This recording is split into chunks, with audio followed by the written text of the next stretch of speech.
Pause à midi touche à sa fin.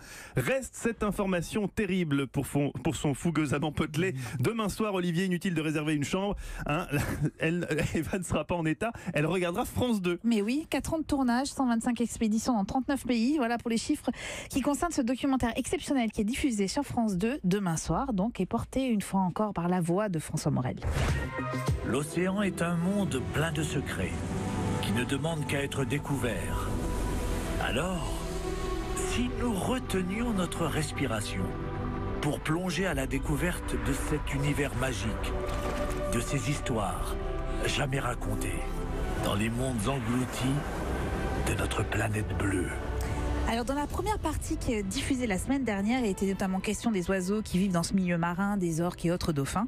Et bien demain soir, vous ferez connaissance avec un poisson Garibaldi, couleur orangée, qui chasse les oursins, avec les requins-baleines en partance pour un coin perdu des Galapagos où elles vont mettre bas. De l'infiniment petit aux animaux les plus majestueux. C'est franchement un spectacle d'abord inédit, souvent inattendu, extrêmement surprenant, qui est mis en valeur évidemment par les commentaires de François Morel, dont je ne me lasse pas, mais aussi par la musique que vous avez entendue, qui est signée Hans Zimmer, à qui on doit la BO de Thelma et Louise, Gladiator, Inception, Pirates des Caraïbes et Le Roi Lion, qui lui a valu quand même un Oscar en 1995. Le Roi Lion avec Elton John. Mais oui, c'est vrai. À voir en famille samedi soir à 20h55 sur France 2 ou en replay, évidemment. On peut le regarder comme ça, tous les deux. on pourra sortir. Ouais, volontiers. Ouais. Parfait. Hakuna Matata, Eva.